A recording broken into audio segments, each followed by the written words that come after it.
understanding the intricacies of Asian politics, languages, the complex areas of competition and cooperation across the region, the dynamics associated with the opening to China, the incredible arcane dynamics of how our alliance structures work. The way to think about it, it's very much like a seaside village that you and your family have vacationed at for decades. And you could go back every summer, and the house that you vacationed in is the same, the beach smells the same, that little place where you get barbecue is there. And there is even though the debates are fierce, there is a comfort in that. What is essentially happening in the Asian, particularly the strategic community, is that you return one summer and there are enormous condominiums that are there on the bluffs, and suddenly people on the beach that don't understand your customs, don't understand what made the issues interesting or important, basically are dominant and are shaping the set of circumstances in really dramatic ways. And that's what's happening to the China community, and that's what's happening to the Asia community. And so what we have seen is essentially a group of people that have cut their teeth primarily in two areas, dramatically becoming interested in Asia. The first is the group that really understood and focused on the Cold War competition in Europe, deeply versed in those issues, understand them, and have applied many of what they think are the important lessons from 1947 to 1990 to Asia. We'll talk more about that later. The second group has spent the last 20 years fighting in the Middle East and South Asia and have brought that record of success to Asia. That's a joke, by the way, you guys. So a sense of working, applying military capabilities, special forces and the like, to the challenges of the Asia-Pacific region.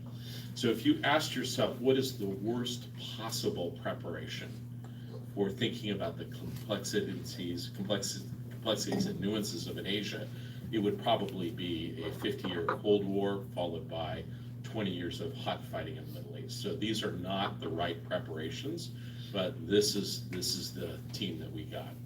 So what's fascinating is that most of these discussions now, because you'll find in sort of the Asia community a carefulness, this holding back, much more assertive, dynamic individuals that are now playing and really asserting, this is what I believe, this is what I think, this is how I think the debates on Asia and China will play out.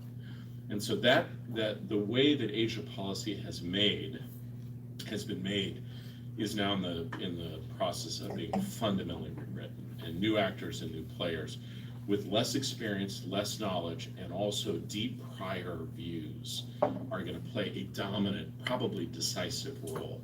And you can remind them of that, it will have no impact whatsoever. But because this is important to keep in mind. This happens often, but this is how change and rethinking takes place. So that would be the first observation. The second is that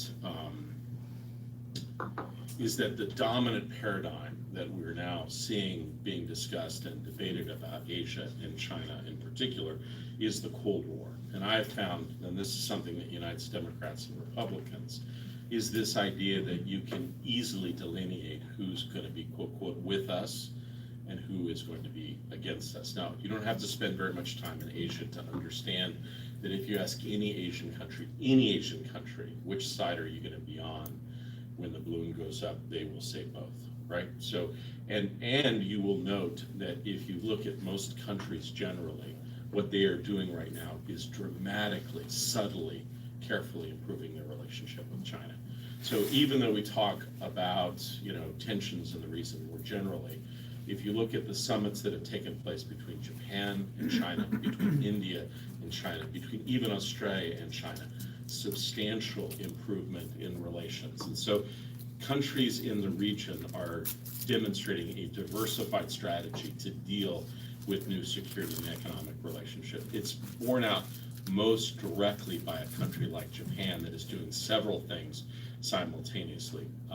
No country has been better at trying to understand President Trump, gifts and lots of offerings in an attempt to assuage and to engage, finding issues on which the two countries can discuss.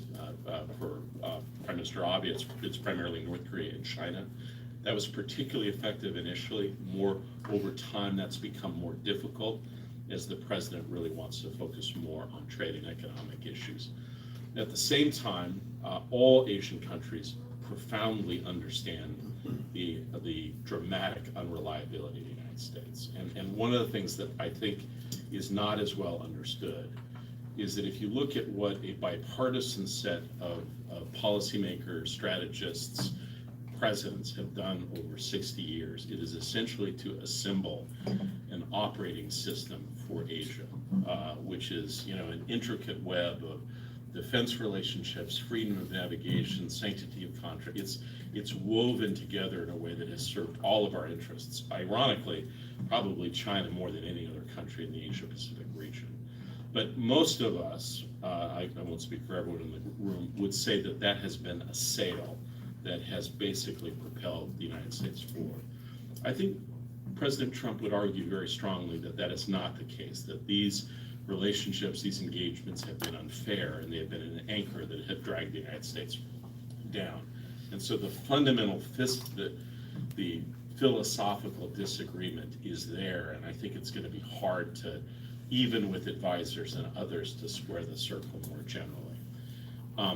Abe, in addition to trying to work with the United States, has tried to keep certain aspects of the former American approach alive through TPP and the like. He's also tried to link up Japan with other, what you would call like-minded states, India, Australia, increasingly Vietnam, to try to focus more on common areas of pursuit. Japan in particular has dramatically increased investment in what we would call independent capability. Japan is very good about describing this as allied or joint capability, and there is an element of that, but they are also trying to do more things increasingly alone. They don't talk about that very much to us, but that is nevertheless a dramatic piece. And then lastly, a real effort to improve relations with China over time. Now they've been, the issue they've been most careful about is there, and they try to convince the United States and others that this is not real or it's not substantial, but this just makes good strategic sense overall. And so for us, as we approach what's going to happen next in the Asia-Pacific region, there is a tendency to believe that as we put more pressure on countries, as will China, that Asian states will choose. I think what's much more likely in the near term is that more Asian states will maneuver, particularly more powerful ones. This is likely to lead to a period of a real renaissance in middle power strategic innovation. And we'll see it in India, we'll see it in Australia, we'll see it in Vietnam, we'll see it in the United States, in Japan more generally. The last point, and I'll turn over to Misha. So I would be one that would have argued that U.S. China policy does require a rethink, and that there are elements of our traditional approach to China that required more thinking. At the same time, I would also strongly assert that there are powerful areas that require a degree of U.S. China cooperation and mutual engagement. What I'm worried about right now in terms of the American debate is that I think there is now a broad acceptance among Democrats and Republicans. It's almost one of the only areas that I find some degree of support that this is a relationship that requires rethinking. But fundamentally, we've done a great job at essentially taking the floor out of the relationship. There's very little right now that's being discussed that is about sustaining some area of mutual collaboration or engagement going forward. And I was struck, some of us have had the opportunity to go in and talk to people in the administration. There are a number of things that I think animate discussions that I would question. One would be the idea that we can, quote, win a trade war. I don't think that's possible. I think others believe that China is much weaker than is widely believed. I think some of those assumptions are inaccurate, and I think we have to think very carefully about the way forward. There is going to be a rush to try to find a new equilibrium or a new way to define U.S.-China relations. But one of the things that I think we have to recognize in a period of dramatic domestic flux like we are experiencing now, the idea that we're going to arrive at a durable new way of thinking about the U.S.-China relationship is deeply, profoundly unlikely. And so I think we have to recognize for the next little while that the likely watchword is going to be uncertainty and debate internally. We should welcome that debate. We should recognize that there will be elements of it that will frighten us, that will be elements of it that are creative and strategic, but that's the likely direction for it. The only thing, Chip, that I take from this personally that I'm more interested and focused on is that I think as a nation, very few great powers have gone on such a strategic detour as the United States went on over the last 20 years. And the fact remains that over the course of the next remainder of this century, the lion's share of this history, this era's history, is going to be written in Asia. And it will be regarded that the United States did go on this unusual detour, and we sacrificed enormous capabilities. We have the American public much more questioning our ability as elites to make judgments about applying our scarce and important strategic assets internationally. And we approach the issues in the Asia-Pacific region, I think, in an environment in which we had a very strong strategic position for decades. I would be one that would argue that our position has been substantially eroded, and that it is going to be difficult for us to continue a path as the dominant dominant nation in the Asia-Pacific region, and that it requires us, I think, fundamentally to both invest domestically, but also have an honest assessment and accounting of how we stack up in Asia, how Asian countries are thinking about us, and what our potentials are going forward. Thank you, Chip. Thank you, Kurt. And after that uplifting, optimistic session, Misha, give us the bad news. Thank you, Chip, and thanks to the center for having me here. Every time I come in, it's the same experience of the crowd is far more experienced than I am, knows more, and so I feel like all I can do is maybe add a few comments here, but I feel I should be out there, and half the people in the room should be up here where I'm sitting. This isn't a debate between Kurt and me, but I do want to sort of take off from some of the comments that he made and elaborate some, try to argue with some others, and then maybe put us into a broader framework of trying to understand where we may be with Asia and China here. As just a poor scribbler, I don't go to the seaside beach village every summer, but I like the analogy. And the question to me might be, and I think this might be an image that Kurt would agree with, it's not that people have suddenly come in, you get there one year and they've built condos, but rather you go there and climate change has dramatically changed the seaside community that you've known for a long time. There's beach erosion and there's ocean pollution and the like, and suddenly you realize that it's not the same place that you thought it was or that it was going to be in the future. And I think that maybe that climate change better explains where we are in terms of our thinking about China, and therefore why there are different voices. And I would say that the big change within that is not that these city folk have come in and spoiled the idyllic village that we had, but rather there's been sectarianism within the village itself, that the village has more or less split apart in its own sense of what the climate is and how to respond to that climate change. This, I think, you're seeing played out very publicly. And whether you read the Washington Post open letter from a couple of weeks ago or the response to it that was published, several different types of responses. John Pomfret's response, which came out a few days later, another letter that has come out. Now these were not always people who saw eye to eye, but now you are seeing within that community very different assessments of both the past as well as the future. And when you have both of those going on at the same time, it's a very fragile situation. You might all say, okay, well, let's take a look at where we thought we were in the past, but it immediately feeds into what are we going to do about it? What are we going to do about it today?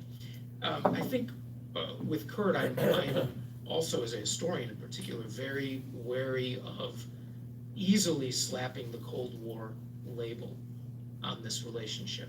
Maybe it is a Cold War, but to call it the Cold War 2.0 or whatever you want to call it, I think is certainly a way to draw attention to, again, this new climate that everyone feels they're in.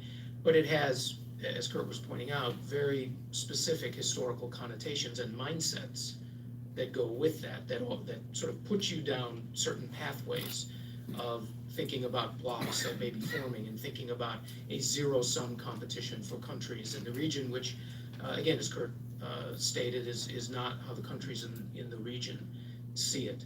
I don't think it's a surprise that a large segment of the Asian studies and China studies community has come to the conclusion that we need to rethink where we are and where we've been and therefore where we're going. Obviously, not everyone agrees with that, but I think more striking than having a group that was always, if you want to call them hawkish or on the right or whomever, making that claim. It's those who have been very much involved in their professional careers with calling for engagement and without parsing what engagement actually means with this question of what is the better path for U.S. China relations? Is it one of more of a competition, or is it one where there's a continual attempt to try to create these conditions for the future where we have this strategic partnership or some type of partnership? There is a danger, I think, and although I've started reading about it, I haven't done as much as I would like to. There is a danger of retroactively rewriting the past. One of the arguments that we hear, and I think you could point to Ian Johnson's Washington Quarterly article, was to go back and say, well, what everyone's saying we thought we were saying, i.e., or is claiming that we said, i.e., engagement with China is going to liberalize China, that's not really what we meant. And there's actually a sub-debate that's emerging over that. What were people saying back in the 70s and 80s? What did Bill Clinton say in terms of WTO accession? What did Reagan say? So on and so forth. There is, I think, a danger in the the superheated Twitterverse that we live in, that it's very easy to say, no, we didn't mean that. You're misreading it. And so if we want to actually understand what the presumptions were that we acted upon and that formed policy, which I think is very important, then we should do the right and careful job of going back and really trying to see what was said and what the understood meaning of that was. Words can be interpreted in many different ways. But when Bill Clinton talked about WTO as a means of bringing liberalization and freedom to China, then I think we at least have to have the recognition of what most people understood by that. And so let's not retroactively rewrite the past to say, well, no, we never made a claim that you were going to change China through engagement, and so therefore it's a red herring. That would take us into I think, a dead end and not be as productive as we want. Let me just end up by maybe more challenging a few of the statements that Kurt made. And I say it as, as an outsider from the policy process. I have no dog in the fight of policy because I wasn't in an administration of either party. Dramatic unreliability of the U.S. At one level, potentially, if one looks at 24/7 cable news or tweets or things like that. But the more fundamental substratum of what the policy is, I don't think has changed very fundamentally. Obviously TPP, but both candidates in the last election stated they were going to get us out of TPP. But if you look at things that people have been talking about for a long time, such as freedom of navigation operations, FONOPs, those have increased. The president has gone to APEC and East Asian Summit. He's had multiple meetings with Abe and meetings with Kim. Obviously, he's gone to North Korea. I think there's actually a doubling down of engagement in certain ways. Now, we could debate whether that is the right path forward, whether that North Korea trip and stepping over the line, that's going to get you anywhere or not. But I'm not sure that dramatic unreliability is necessarily the right way to look at the U.S., or that the U.S. is being seen in that. I mean, you had all of the rhetoric during the campaign, and that worried a great many of us from both sides of the political spectrum, and yet much of that has been buried overall. You don't hear it, it pops up occasionally, but it does not seem to have fundamentally has not fundamentally guided policy. On trade, the U.S. and Japan are pursuing an FTA. They've had multiple rounds of talks on it. It's not the same as TPP. None of us would claim that. But if that's what you're going to get, then you want to see that being pushed forward. I don't think the issue maybe is as much one of claiming, I understand politically, it's are we going to win the trade war or lose the trade war? The more interesting question is, what is the reshaping of trade relations between China and the world, as well as China and the United States, looking like, and what will it result in? Is there a decoupling? Can you decouple? If so, how far can you decouple? What does that change in the global supply chains look like if 50 U.S. companies are leaving China? What does that mean? That's the more interesting and fundamental question. Politicians of either stripes are going to claim win or lose. I've never heard a politician say, I want to lose a battle. They're never going to say that. So if Trump says win, that's fine. The more pertinent issue is, what is that change meaning? What does it mean for U.S. policy in the region? And then finally, I fully agree with Kurt on the question of uncertainty going forward. Uncertainty leads to a sense of insecurity. Insecurity leads to a sense of instability often, or the reality of instability. And this we have to guard against. I don't see, though, that the U.S. position has been substantially eroded yet in Asia. There's always a worry, but we talked about that during the Obama years. We talked about it during the Bush years when all the focus was on the Middle East. That's sort of a cri de coeur that's all the time in the region. The U.S. is going to back away or shift or pivot or whatever you want to call it away from this region. But I think the engagement that you have seen, to me, is not fundamentally different from what you have seen before. And so that, I think, then pushes us away from the U.S. And I'll close it here maybe to put us in a slightly different direction, and pushes us to look more carefully at China and what Xi Jinping is doing and what he's saying, to try to understand the role of ideology, his worldview in this shaping relationship that he is going to be part of for a very long time. If you haven't, the journal Chuxi, which is the journal of the Central Committee of the Communist Party. Sure. Yeah, they have reprinted recently his 2013 speech on basically his first big speech that he gave after coming to power, and it was translated, and you can read within that a very coherent worldview about competition with the West, about the role of ideology, the fact that the Chinese inevitably, through historical dialectical materialism, communism will win out, capitalism will collapse. This is the world that China needs to both take advantage of and position itself for. To get into their words themselves, Alice Miller's valedictory in the China Leadership Monitor as well, to talk about, is it still worthwhile to try to even look at propaganda coming out, meaning official statements, not the sort of popular press in China, so to speak. And her answer is that yes, it is, because it still sends very clear signals about the thinking of the regime and what policy is going to be, or at least what policy hopes to be. And so that, I think, then pushes us on a different track, away somewhat from the solipsistic view we have, and to try to get back into understanding much more carefully what the Chinese view is of the world, of this relationship, and what they're going to do about it. I'll stop there. Thanks. Thank you, Misha. Thank you, Kurt. While you might be thinking of a clever question to ask, let me make a couple comments and add a question. The comparison with the Cold War was brought up. Seems to me that that the Soviet Union made it pretty easy for us in the Cold War in retrospect. They had an autarkic economy, and they had a toxic international relationship, and we were able to focus on one single thing. One anecdote, I was in the front lines when the Soviet Union started to collapse, meaning the Pentagon. trapped in a job. I forget exactly what it was. But a rumor quickly circulated in the Pentagon that the chairman of the Joint Chiefs, General Colin Powell, had posed a question to his private think tank. He said, what do we do now that we're losing our best enemy? And from about 1945, at least 1950 on, everything we'd done in the Pentagon, force planning, weapons we're going to buy, etc., was all predicated on the Soviet Union. There was not a lot of nuance there.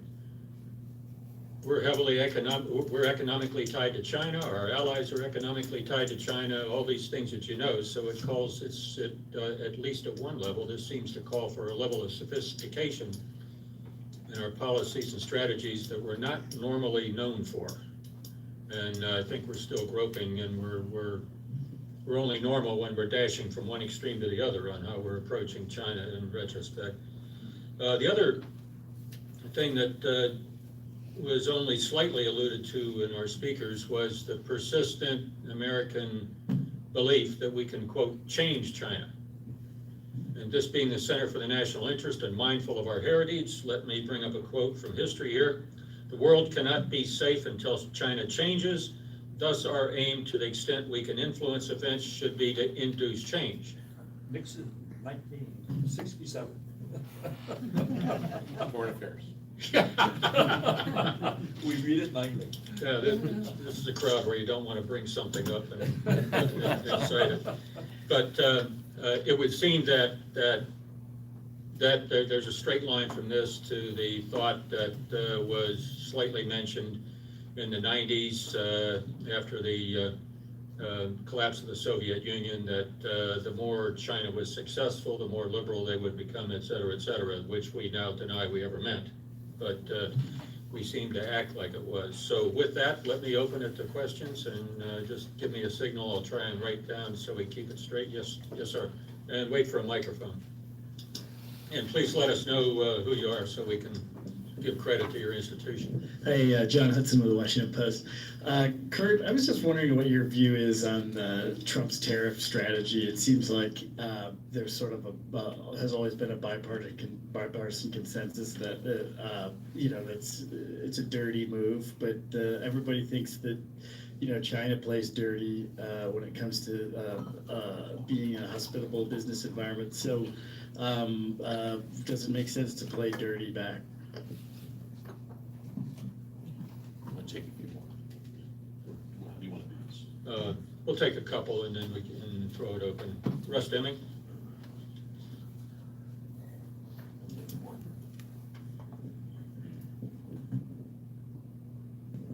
Thanks, Russ. Russ Deming at SICE.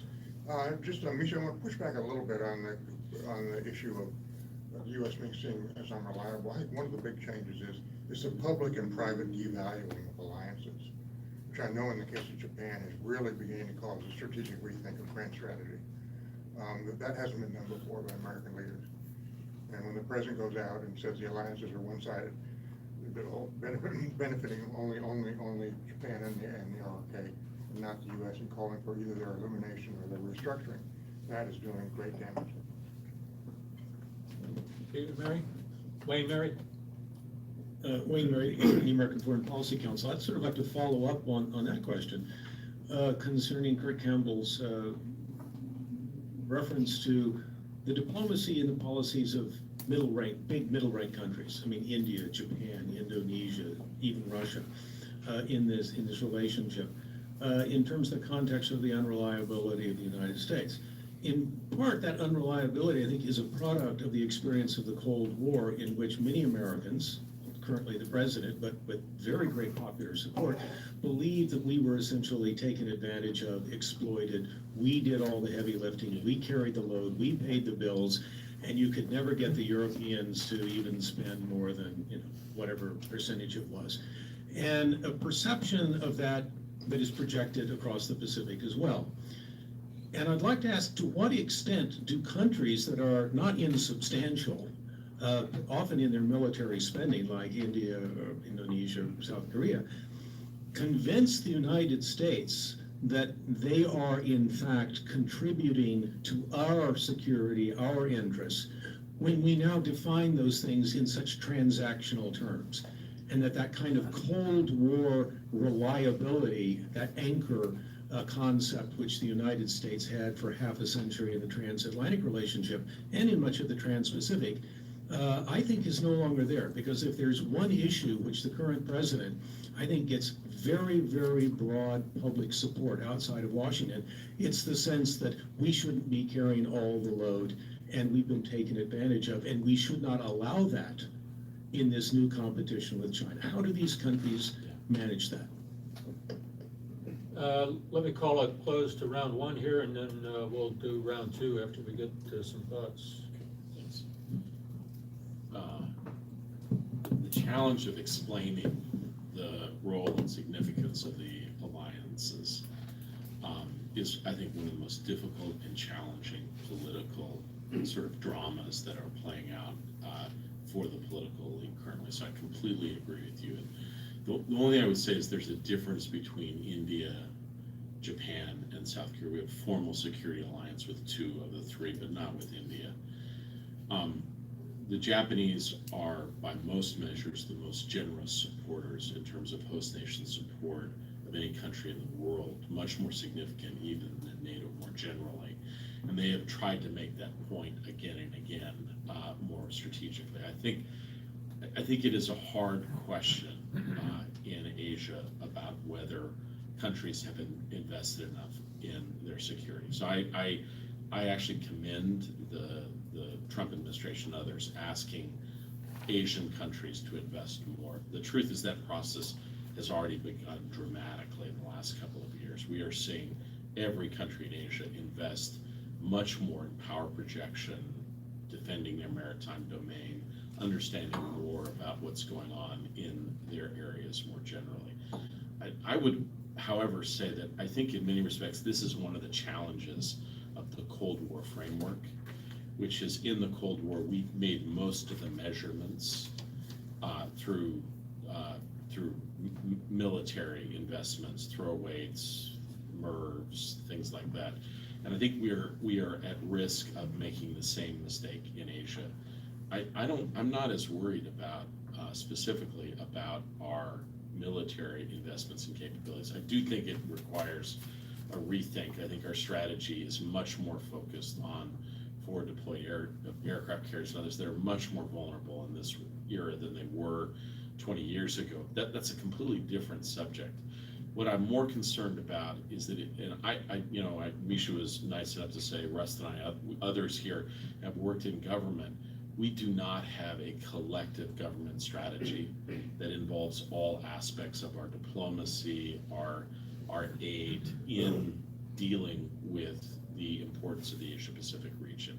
So we have one institution of our government that is on steroids in our military. The rest of our government is on life support, basically, with respect to what our commitments and our overall support are. One way of accommodating that or dealing with that is somehow piecing together a trade strategy that goes beyond simply like we'll threaten you with tariffs.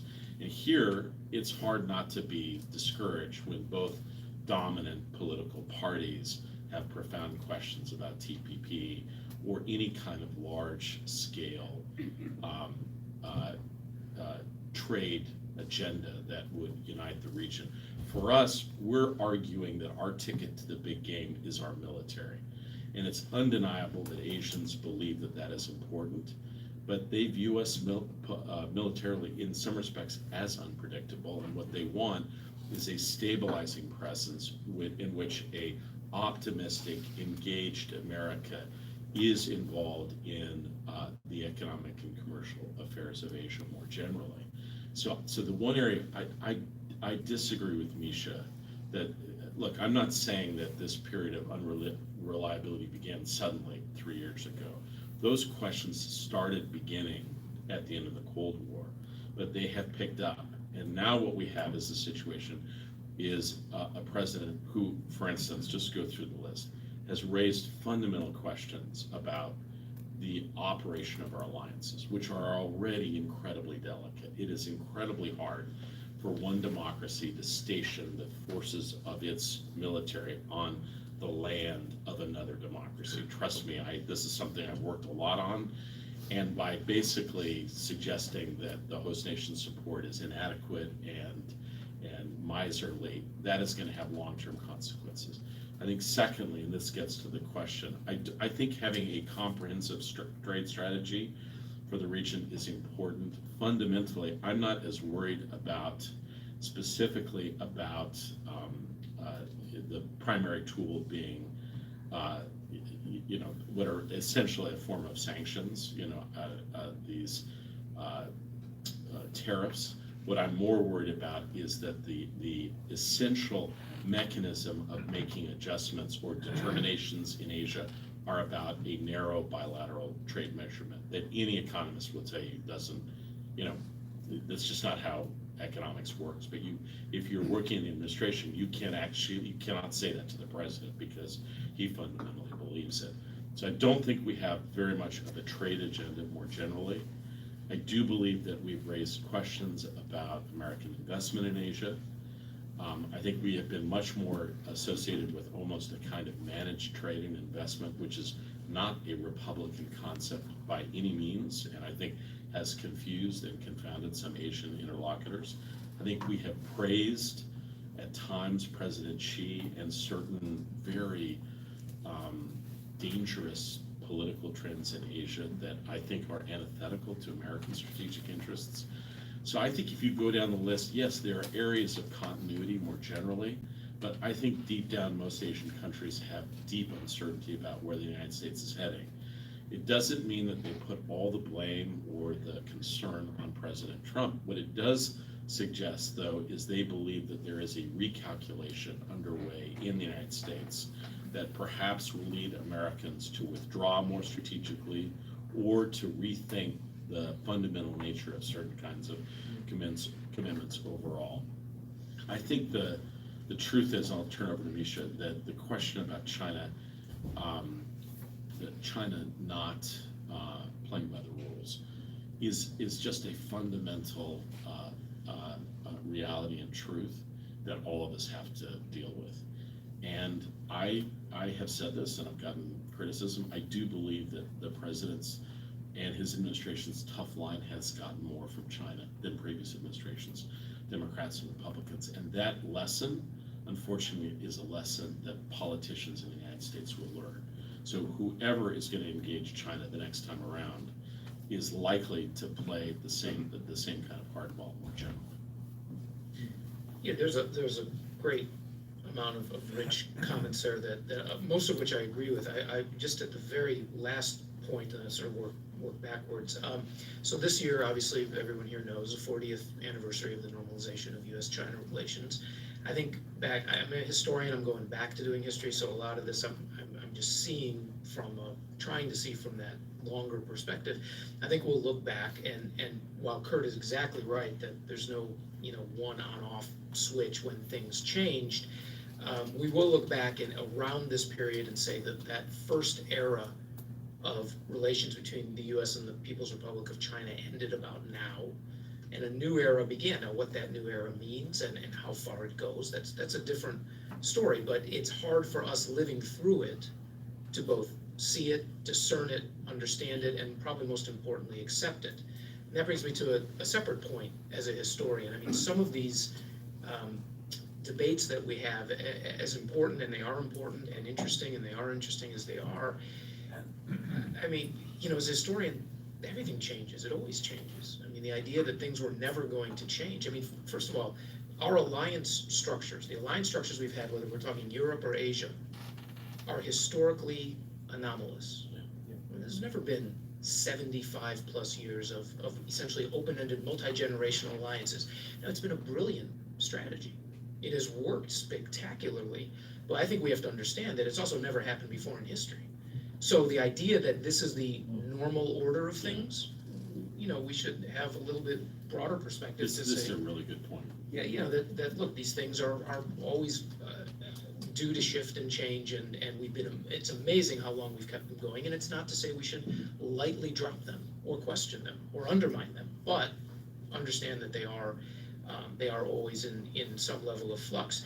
That brings me to this point that was raised, I think, and Kurt was responding, in some ways, I think we were victims of our success in the Cold War. If there is a Cold War analogous point, and I can partly blame, we can all partly blame my colleague Frank Fukuyama. We really took it to heart, this idea of the end of history. And that led to when Kurt said that we have one part of the government on steroids and the rest of it starving, that's traceable, I think, in many ways back to the Cold War. We said, well, history's over, so we need a military, and then we had certain contingencies that forced us to put much more into that military, but everything else, we just sort of dropped by the wayside. And I'm thinking particularly about the ideological side of the ledger. When the Clinton administration essentially rolled the USIA into the State Department, when it became part of formal diplomacy as opposed to a more independent part of the government that really was out there to show us warts and all and had its own agenda. We started closing our America centers around the world. I remember going to the Tokyo embassy and it was very embarrassing. We had an America corner, literally. And I forget what office it was. We had a corner which was a bookshelf. Here's a Constitution, here's X and Y.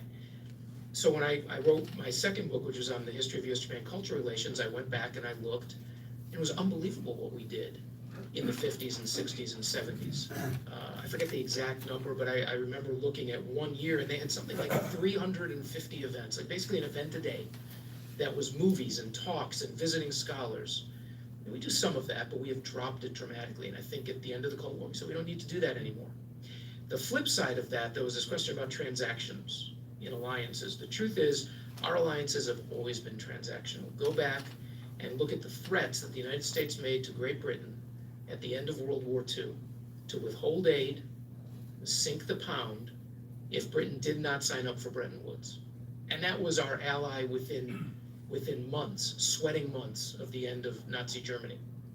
Look back at the 80s in Japan as we were talking about everything we were going to do together and did do together on Cold War, keeping the Soviets penned up in the bastions and the boomers, and we're going to do fantastic ASW together, which we did, and yet we're pressing them to fundamentally try to change their trading model, which was a function of domestic politics, something else to remember about when we deal with China. So I think they've always been transactional to some degree. Are they more transactional? Potentially. And that may well be with this particular president, but don't be shocked that gambling was going on in the casino through the decades of U.S. relations with its allies. So I think on this, I think Kurt and I are mostly, mostly together. Rust, on your point, I hear it differently from the Japanese, and again, we're 2.5 years in now to the administration. I think the fear that there was going to be shock therapy is pretty much past. It doesn't mean that something can't change, and particularly in this administration, things seem to change, can change on a dime, and I think everyone's aware of that. But I also think that 2.5 years in, there's more of a sense of assurance, if I can put it that way. I know most people may not feel that, but that the U.S. isn't walking away tomorrow. If he's going to do it, he would have done it like TPP day one. I'm ending this, I'm ending that.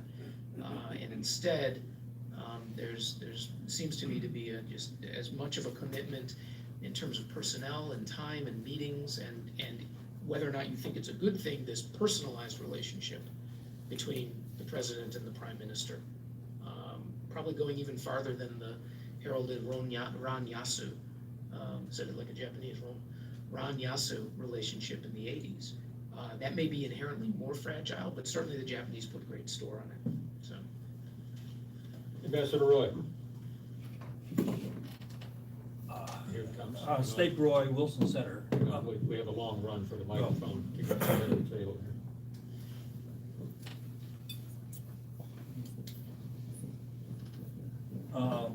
My thanks to the presenters. I thought you made terrific opening statements by conceptually looking at the region rather than coming out with some set way of thinking about it. I'm interested in the issue of U.S. reliability. And Kurt, you also made the point about we needed to rethink our foreign policy, both of which I think are valid points.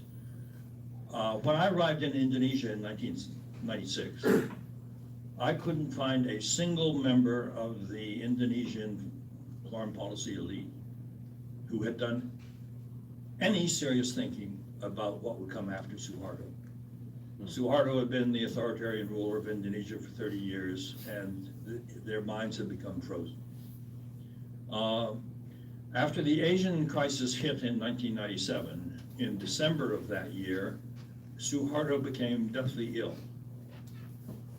to the point where there was speculation in the Jakarta community as whether he would recover. And indeed, he did recover and ran for re-election in his usual elections and got re-elected in 1998.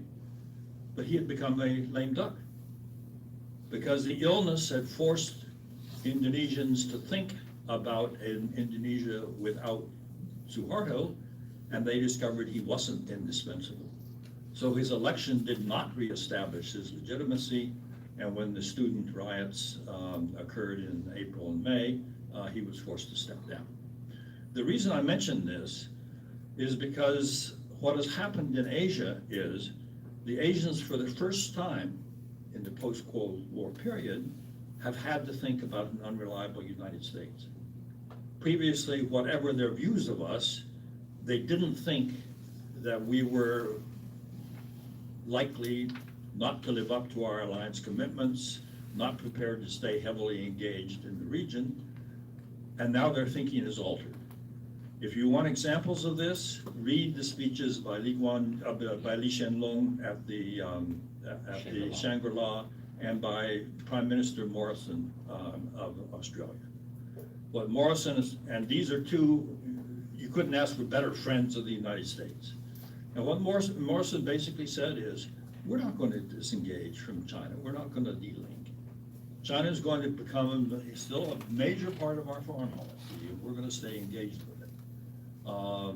And Li Hsien-loong was talking along much the same lines. So this fits into this question. Are we capable of rethinking our foreign policy to take into account the fact that our assumptions of the past are probably no longer valid in terms of how Asians are looking at our role in the region, both militarily now and economically. Previously, their doubts were about our economic engagement, but now the fact that we have bashed our alliances and suggested that they weren't earning the right to have us come to their assistance, it raises a serious question as to, and what's concerning to me is, at the moment, China does not have a very skillful foreign policy in East Asia, but this is giving them an enormous opportunity to take advantage of these doubts about the United States and to try to persuade Asians that they need to reposition themselves so that they have China as a reliable backstop and not an alliance with an unreliable partner against a powerful China. I'd be interested in your comments. Mindy Cotler, please. Hard to follow up, Ambassador Roy. My name is Mindy Cutler with Asia Policy Point. The last few days, there's been some alarming statements from China regarding its military and a new military policy. And I'm wondering, maybe our Cold War moment might be coming. What would happen if China sends troops into Hong Kong? Would it be another Hungary, which is the Cold War moment? Jacob Parker, fresh from 10 years in Beijing, if I can out your background here.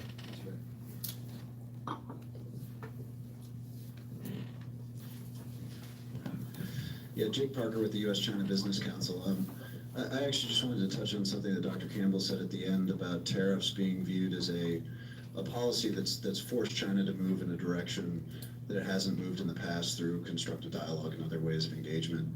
I won't comment on that specific point, but I've made that point to the Chinese government in the past, that at least in the administration, there are many that look at some of the actions that China's taken, biotech event approvals, the foreign investment law passages, the amendments, the administrative law, the trademark law, anti-unfair competition law, things that China is committed to for long periods of time and never taken action on and implemented, that it's done during periods where tariffs were in place and while the two sides were negotiating, that it will lead many people to believe that this is a tactic that forces the Chinese to act in such a way that we can't get them to act when they're under bilateral negotiations. Can I push you just, since we're all just, given your experience and your, your current perch, I understand you're presenting to them as a belief, but where are you on this? When I've made the point to Chinese friends, like, look, we tried in many venues to engage you, to treat you with great respect, to ask for your support in certain things, and then you know, a group of people turn around and basically brutalize you and come in really tough on certain things, and your position softens very substantially. It's hard not to take a lesson from that. Where are you on that? So on an on-record discussion like this, I would say that the business community completely does not support tariffs as an action for pushing forward bilateral change. Yeah. Personally, I think folks have different opinions, but the question I wanted to ask was, if you take your supposition to be true, what are the implications for the international trading system, for the World Trade Organization, if there is a normalization of using national security to try to drive forward economic interests? It seems that unraveling that we're already beginning to see around the fringes of the World Trade Organization would be accelerated, and without something like the CPTPP to take its place, where does that leave the global trading system? Thank you. There's enough here for a couple of semesters of answers. So to State's question, I think at the core of this is an honest assessment about American power in Asia. And I think the period in which the United States was the undisputed dominant power in Asia, without any questions asked, I think that period is likely over. I'm not sure we fundamentally understand and recognize that. And what it means, I think, in certain circumstances, that the best we can hope for is to ensure that the United States has a leading, strong position, and that our best options for good outcomes are going to be working with close partners, particularly Japan, India, Vietnam, Australia. And on many dominant issues, we differ and differ fundamentally. And so I think that we are only now beginning to sort of make judgments and questions about what's possible in Asia. So I think at a fundamental level, if we went around the table, I would say that the dominant view in the Trump administration would be that dominance is possible, and that the United States can secure a dominant position in Asia going forward. I would say that the most likely outcome is that the United States can have a leading role, and that we can very effectively deter negative outcomes and options. But that is a very different world from one in which we are the undisputed dominant player. I think the one area that we can take from the Cold War is that this will be a contest between the United States and China. The problem, and we have not really discussed about it, I do believe that competition will be the watchword for the Asia Pacific region. But competition for what? Like, what are we competing for, and what are we competing towards? Is there an end state? If you look at the dominant documents of the Cold War, the belief was that we had to compete with the Soviet Union until it went away. I personally do not believe as a framework that is as viable or useful in the circumstances that we face with respect to China. And so my sense is that we still are not clear what we are competing for. And it's a little bit like, I remember talking to a guy, on an aircraft carrier, and we were talking about, American forward deployment. And he said to me, as I usually went to the Naval War College, he said, I deploy, therefore I am. So kind of self-referential. So Steve, I think we are just at the beginning of those questions. And I probably am not alone saying that, we are having difficulty with some of the most basic tasks of a democracy to enter into a constructive, productive, anti-demagogic discussion about America's role in the world is difficult under the most, benign circumstances, and I think it's going to be really tough for the United States going forward. But this is the world that we find ourselves in more generally. When don't you? And on the second question, one of the points that Misha made was that the response to not moving forward on a multilateral trade framework is to rely on a very small number of bilateral trade agreements. I'm not sure, and when he says that we're close or moving towards a bilateral trade agreement between the United States and Japan, let's see. And remember, most of those things that have been put on the table have been, here's what we want you to give in on to us. This is not a normal trade negotiation. It is much more, under threat, under duress, with a suggestion that at some point, the president might do autos, 232s. That would be a dramatic step in U.S.-Japan relationship and probably profoundly destabilizing. I'm not sure I know, and there are other people in the room that are much more qualified, but it doesn't feel to me like there is much of a international framework for how to proceed on trade, that this has devolved into a series of very harsh bilateral conversations that do not simply involve the United States and China, but virtually every country that the United States trades with more generally in Asia. And that, to me, the fact that it's India, that it's South Korea, that it's Japan, that it is China, that it is Vietnam, that all of these countries now are very anxious about where the next steps will lead in terms of trade negotiations with Washington. Let me just go back for a second, if I can, to the question of unreliability, and State brought it up, and it's been a theme. Again, from the historical perspective, so we're deeply worried about it, right? We're talking about it. We think it's a major shift in how we've been acting in Asia. But again, from the historical perspective, I guess the question I have is whether or not it was simply inevitable. Actually, Satu goes to the region. You can answer this probably a lot better than I can. He goes to the region, all of the region regularly.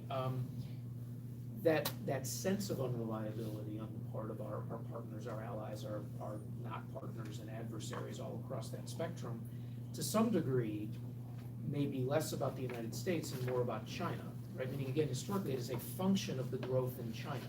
So let's say everything was fine between the United States and China, or let's say that the president, whoever he or she was, had recommitted down the line to everything that the United States has been doing in Asia for the past 40 years, or 50 years, or 70 years, however long it is. Would the same sense of unreliability still be there simply because the conditions had changed under which they were making those calculations, i.e. a stronger China, which introduces a different element into what had been taken for certainty? Now, I'm not saying that we have not added to that, but what I am saying is that it may not be simply about us, right? Is the United States going to walk back on this, walk back on that? Would they really come to the defense of Taiwan? All of those may or may not be true, but the question is that when you have a country like China changing so quickly and so dramatically that region, I think maybe it might be natural that the unreliability question would pop up no matter what. It may be possibly somewhat instructive to look back to Japan in the 80s, where people thought Japan might be going and what that might have meant for the region, although, as we now know, to a much lesser degree. That, to me, is also related to what Kurt was just talking about, this question of the U.S. role. Obviously, that's our job, so to speak, collectively. What will the U.S. role be? But let's not forget that China gets a vote in that, meaning our role will be determined by what we believe China is or is not doing. If China had not been developing its military and so on down the line, we wouldn't be talking about, well, what does the U.S. role need to be? How does it need to change? So, to some degree, we are captive. I don't know luckily I don't know the right political science game term, but we're captive in some way. of what China decides to do. And that's why a little bit earlier I said, I think it is useful, at least for me, to go and really try to get into what Xi Jinping is saying at home, and what he is saying in authoritative documents and statements about his view of the world, his view of this competition, his view of inevitability of the US. I mean, we obviously want to see it as not zero sum. But does he? Does he see it as zero sum? Does he see it as zero sum today, or does he see it as zero sum according to Marxist, Leninist, Stalinist, Maoist dialectical materialism, which could be 50 or 100 years? And in fact, in some of these speeches, he talks about tens and tens of decades. So again, that will determine what we think we need to do, because that's the only reason we're there. That does go back to this question. The ultimate question of reliability on the part of the US is that we are not resident, we don't live in the region. Again, historically anomalous that anyone would think that a nation, a state, located how many thousands? 37? I'm not good at the math. 7,000 miles away? Yeah. Whatever it is. Depends where you come from. 12 and a half hours on Yeah. United. From Washington, 12 and a half hours Yeah. away, should be the dominant power on the other side of the globe. Yeah, I mean, I'm just saying, again, so again, that is that function of reality that we becomes all of us in this room, no matter how experienced we are, have not lived in a world where we weren't the dominant power in that region, and yet we sit here on the other side of the globe. So that's an inherent unnatural condition and situation. Lightning round, Hong Kong is 1956 Hungary. You go ahead. It's a good one. I think this is probably the thing that is, Come in the next few days, this whole test. At Because this- all those G statements, everything in the last few days, you've been talking historically, but it's a now Absolutely. thing. absolutely, this is probably the thing that I would think they are most worried about in Beijing right now, is whether the Hong Kong government can get control of this. You can't keep getting black spray paint on But what would the we symbol. do? What would we do? We would do nothing. Nothing. Well, that's We're gonna do nothing. 1956. Yes, exactly. Of course it is, yeah. Same, right? But we're I gonna do wasn't nothing, alive. but there is great risk to China to do that. It rips the mask risk? off of. I mean, if we think, we've been talking a lot about perception, we've been talking about relationships, we've been talking about trust, we've been talking about reliability. How will anyone trust China's word if it has actually sent troops in? Now, according to the law, it's not the 84, I'm forgetting, but right before the handoff, there is provision The for basic the law, troops. the basic I law. don't know if this is in the This- basic it's law not or in the not. basic This is law. not the basic, this is codicil of some It kind, was right? negotiated Negotiated. after, right before the turnover. Right, and that they can The come British in. tried to get the Chinese Yeah. to agree not to station troops in Hong Kong, and the Chinese categorically Right, refused, saying but- you had Gurkhas there, and we're gonna That's have right. our troops. And it's yeah. written that the troops can go to maintain public order, but cannot interfere in the running of the state, the city-state, whatever it is. So there is legal fiction for them to go in, but the rest of, forget about just Taiwan and Xinjiang and Tibet, the rest of the region seen China put troops in. I mean, if we think it's important what we say and how we act and comport ourselves, it seems to me it would be equally, if not more important, how China does it. So it is 56, but 56 stripped away from the Soviets the sense of legitimacy that they were leading a fraternal communist community in Europe, and everybody knew the nature of the regime, if they hadn't before, that they were dealing with. And that was under Khrushchev, by the way, not Stalin. I have Marvin Ott and then Jacob Halvin. Third. Fourth. Thanks, Marvin Ott, for my federal government now, Wilson Center in Hopkins. Just a quick comment, Misha has repeatedly gone back to the point that China is the real story here. I'd just like to endorse that. When you have CIA analysts get around together, they always like to talk about drivers. And in this equation or this situation, with all the disruptive qualities that this administration brings to the table, China is still the driver of these events, and everybody's reacting to that. So it's a point worth emphasizing. This is mainly for Kurt. It's probably an unfair question, but I tried it yesterday at an event and I couldn't get an answer, so I want to go to a better authority. Hard power balance in the Western Pacific, South China Sea. if a U.S. commander-packed fleet meets with his Chinese counterpart, and the Chinese has a couple of Mautais and the American has a couple of Jim Beams, and they have a really candid conversation, and the question comes up, what is the real hard military balance in the South China Sea? Would the two agree? And if they would, what would their judgment be? I'll answer that now, just very quickly, just before. So what I think is interesting is that, and I'm not sure this is akin to Guns of August, because most of Guns of August was people believing that something could not happen, that in fact did happen. But what is striking to me is, so Misha was talking about the shift in what's happening in our military. So basically, if you look at fundamentally what the last 20 years have been about, they've been about investments in special forces, ground forces, certain kinds of capabilities to augment and support essentially low-end conflict in the Middle East.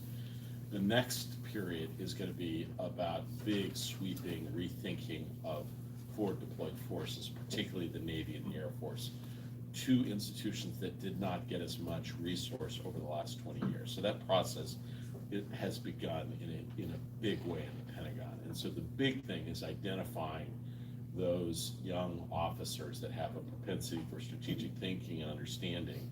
In the past, they had all been in the Army and to a lesser extent the Special Forces community. Now you're looking mostly in the Navy and the Air Force. That struggle is difficult. No institution is better at holding on to its resources than the Army, right? And so they'll continue to make an argument of their important role in the Asia Pacific region, right?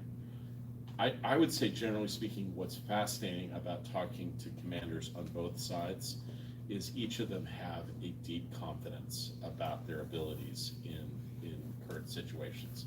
I think for the U.S., it is that we are battle tested. We have operated in a joint capacity. We know a lot about how to integrate capabilities in a way that other nations do not.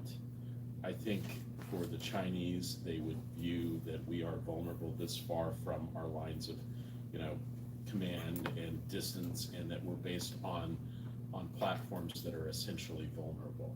And so I think in a fundamental sense, well, it's a great question. I think it's unknowable. My own personal view is I worry a little bit about the safety and security of ultimately our forward deployed forces. But if we ever get to that, it's a little bit like the Hong Kong question, very hard to pick up the pieces subsequently. Like it would be an all-out disaster of just enormous consequence, and it would spread and escalate rapidly. So the real issue is, can you contain, if I could say, the real issue is not who would win the tactical fight.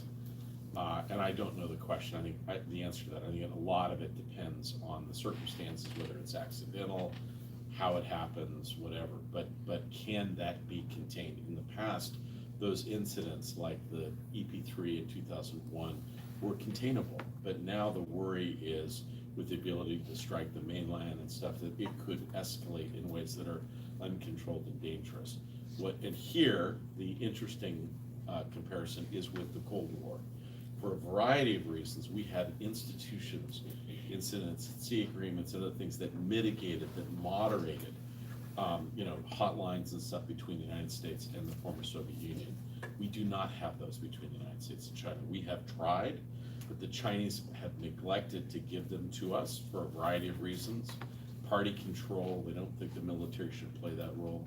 They don't want to give seatbelts to us, that we'd have a degree of confidence to operate so close to their borders. And I think they have different concepts of deterrence than we have.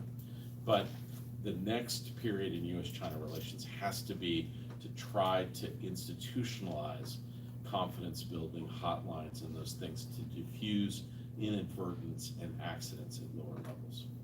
Let me take three real quickly. Jacob Heilbrunn, the gentleman down at the southern end of the table, if you will, and Satu Lemay. Thanks, Jacob Heilbrunn, National Interest.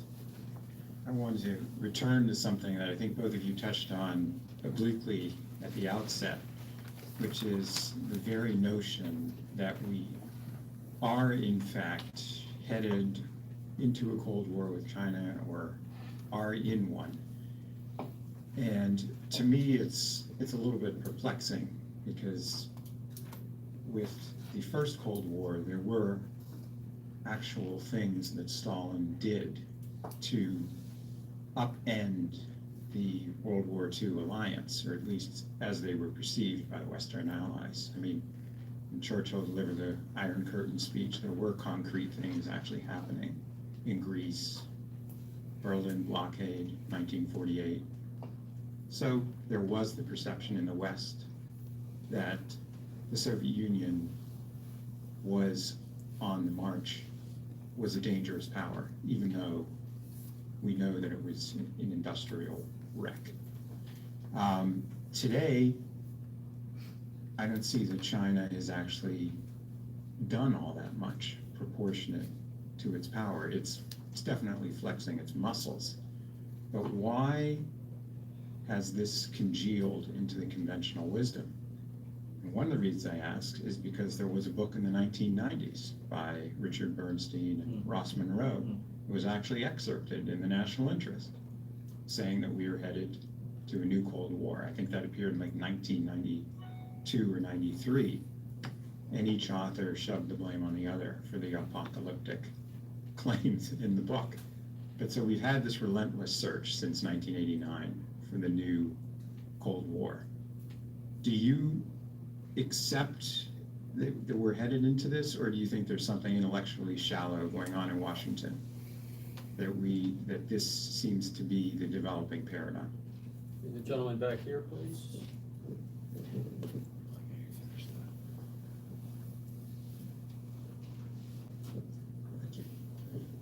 I'm sorry, that's Dr. Etzioni. I was pointing at the gentleman here. I'm so sorry. Let me put you in the queue, and we'll get to you. But I want to get to people that have been waiting a long time. Hi, Puneet Talwar, independent consultant, and I'm one of those former Middle East hands that's sullied up Kurt's little village. My question actually, I wanted to ask Dr. Auslin to go a little bit further with the analysis on Xi Jinping's worldview, the ideological stamp that he has put on the direction of Chinese policy, and ask whether that's relatively immutable in your view. Are there real policy choices that China faces, or does it generally feel that regardless of what is occurring around it, that it's going to continue on this path? And then also, what are the flaws in Chinese assumptions that could potentially lead to a miscalculation? And Satu Lemay up there. Thanks very much. Satu Lemay from the East-West Center and the Center for Naval Analysis. Thanks, you guys, for a terrific presentation. I would like your reaction to the following conceptual setup that I thought I heard you set up. Unreliability, middle power Asian innovations, how they're going to react to this. I accept Misha's point about China as an important variable. But a couple things. At least two periods before, in post-75 and early 91, post-Soviet collapse, Asia tried to do the same, in my reckoning. I mean, they tried to innovate a set of things, particularly Japan. East Asian economic model, regional institutions, a little bit more distance, autonomy. Is this, first question then, is this really different? And second, this is a very different Asia. These are very different middle powers than 70s or 90s. Yeah. So I think that variable should really come into the equation. Reunified Vietnam, a Hindu nationalist India, a very integrated and globally connected Japan. So the choices and innovations they're going to make are going to be quite different than we saw in 75 post.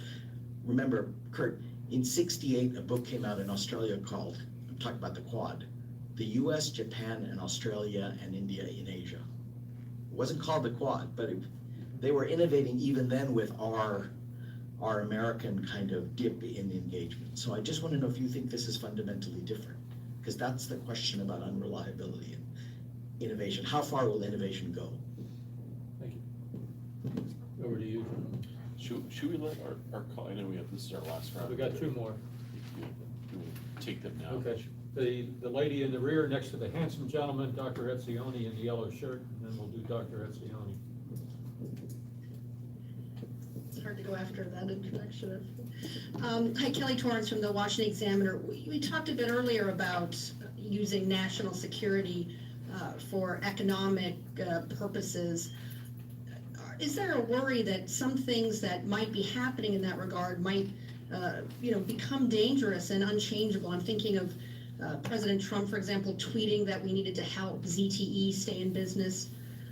And then, of course, the recent turnaround, it seems, on Huawei. Once some of the stuff gets into our systems here, of course, it seems like there's no turning back. But at the same time, does it matter? Because if allies like the United Kingdom go ahead with plans, it seems, to use companies like Huawei in their next generation systems, is it too late anyway, and would it matter what the United States does? I wonder, I want to go back to the question of reliability, but we have been suggested we should not look at tweets and look at policies. So I wonder if you are the leader of Japan or South Korea, and you look what's happening in the Middle East, what you learn from that. So if you look at Afghanistan, after 18 years in huge investment, we're probably turning it over to the Taliban in a very short future. If you look at Lebanon, you see that Iran is more or less dominant. It's not playing a major role with Russia in Syria. Basically, the United States is marginal at most in Syria. In Iraq, Iran is increasing its influence to the point that the Iranian militia shot a missile from Iraq into Saudi Arabia. The war in Yemen basically put in the Shia, the West at least not winning. So if you look at the whole Middle East, you basically feel the United States, whatever terms you want to use, retreating, retrenching, and does that fill you with assurance if you are Japan or South Korea about how the United States is going to stand by you in time of trouble? Gentlemen, Okay, I'll start. answer these Yeah. questions and add some closing remarks if you would. So I think what's most interesting about Asia is that they're relatively self-referential. And so they make most judgments about reliability and credibility on steps or decisions that are taken in the Asia-Pacific region. However, there are exceptions. I think the dominant display of military power in 1991 and 1992 had a huge impact on how the United States was regarded subsequently in Asia, and helped a lot to recover from the post-Vietnam set of concerns about American engagement. I wonder, just as a tool, I'm thinking about this, and we've spent most of our time using the word unreliability. And I can see that there, that there is a pejorative slant to that, perhaps not intended, but it's undeniable. I think another way that we could think about this is really unpredictability. And I think most of what Asians are feeling is the United States is somewhat unpredictable right now. Not necessarily, and there is a definite overlap, but there is a difference in quality and in spirit. And I think what many Asian countries feel is that our policy disputes and our domestic preoccupations, our concerns about exactly what's happened in the Middle East has led the United States to be somewhat unpredictable about where we're going to go as a great power and what our concerns will be, how much appetite we will have for risk, how we will think about the region that is changing. And that takes me to Satu's very good point. I think what's different between periods in the past where there has been strategic innovation. Both ASEAN led for a little bit in the 1980s and 1990s, and Japan led in the 1980s. I think at the core of that was a kind of optimism. For Japan, it was a sense that they could be the leading power in Asia, since we're all referring to beloved books on our that are gathering dust on our shelves. Remember, that was the period of our good friend Ezra Vogel, Japan is #1, and there was a period that lasted about 7 or 8 years where, to the extent that there were Japanese strategists, they were thinking more about Japan, essentially leading the way economically and somewhat strategically in the Asia-Pacific region. I think the 1990s was more about a sense that with the United States and China both involved in other things, the United States in a post-Cold War environment, China still recovering from Tiananmen and the like, that ASEANs wanted to create a set of institutions that put Southeast Asia rather than Northeast Asia at the hub, and that they would be the convening players in the multilateral institutionality, institutions of Asia more generally. I think most of what we're seeing today is not animated by an optimism about the future, but concern about options being limited. And so the irony is that for the short term, countries like Japan, India, Vietnam, and Australia have more options and are maneuvering more effectively between strong states. But I think they worry the potential that over time they will lose that maneuver room. And I think that's leading them to take a variety of steps to increase independent capability, to try to work with other like-minded states, and to deal where they can with the United States, and also to cut the best possible deal you can get and continue to evolve it with China. Thank you. Yeah, by the way, I love unpredictability. I think we're on the same page with that. I would also say to add to that, library shelf of books, George Friedman's The Coming War with Japan. Yeah, Yeah, one of my favorites. yeah, it didn't happen, thankfully, but again, so spending about half my time out in Silicon Valley, I probably should be able to answer the 5G question better. What I have discovered is out there, no one thinks about policy, and out here, very few people understand technology. And I would put myself in that category. I mean, certainly the more that allies buy into it, and there's a robust debate among allies and partners over how far they're going to go. That circumscribes what the U.S. can do, and you certainly don't want to see that splinter net, if you can put telecoms into that, basically where you have two communities of tech-oriented countries, one being China with its model, and then our more open model. I think Britain, I mean, I don't know if Britain's the most important economically, but I think symbolically it's very significant. So we should see where the new prime minister is going. He did make statements just the other day that Britain is very interested in the One Belt, One Road, and very interested in opportunities for China. So that is something where I think the administration, if there is a good relationship between the two leaders, certainly should be doubling down on attempting him to shift that opinion. But this then sort of goes to that is a very hard question, the last one. I could talk about it, we could all talk about it forever, and certainly don't consider myself an expert in what Xi's worldview is or ideology. I don't know if any of us are, but I do think it's significant. I guess if I would boil it down to one thing, it's that it's not about us, it's about them, in his mind. We may be an issue, we may be an irritant, we may be a threat, we may be a challenge, but the issue is building socialism with Chinese characteristics for a new era in China. It is to get to 2049 and be a successful socialist country, a modernized socialist country, however the formulation is. The worldview, which seems very much never to have altered from a very Marxist, Leninist, Stalinist, Maoist worldview, seems to remain very consistent, and that this is a competition, that it is inevitable that socialism, communism will win, inevitable that the inherent contradictions of the capitalist system will cause it to collapse, that China is the only leading communist country and the only real communist country in the world today, that it cannot deviate from this path.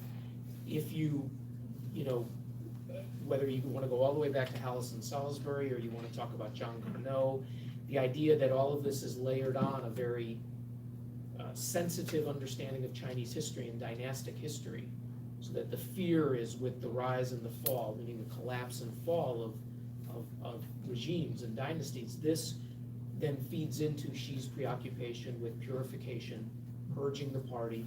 I would recommend Min Shin Pei's latest essay in the China Leadership Monitor, which looks specifically at the changes in laws and regulations and statements. To narrow it all the way down, it does come down to Xi. That he is considered, that loyalty is to the party center, and the party center is identified with Xi, and Min Shin traces this through all the language very, very carefully. So it really does come down in a way to how he views the world, what he wants to do. But then that's the easy answer. The harder part is where Kurt is talking about, and we've been discussing, which is, fine, then what do you do day to day? What is that battle plan going forward? And so I would just, again, close up by saying that being at the end of a Cold War era product, starting off with Soviet studies, hence the nickname Misha, I'm not sure that we're as well positioned as we were back then in terms of deep, careful area studies that included language, literature, history, government, society, all of it. I was funded by the FLAS for years. Most of my colleagues were. Those were great programs, but they also had a guiding focus. And I'm not saying that the guiding focus should be that we're in a Cold War. That's not what I'm saying. I'm saying, though, is that there's no question that our greatest challenge, we all agree, is China. But how well do we really fully understand? How well are we training people? How holistic are we in our understanding to try to answer these very difficult questions? Because it's what they do that in many ways determine what we do. Ladies and gentlemen, I thank you very much for your time and for your participation in this seminar. Please join me in thanking our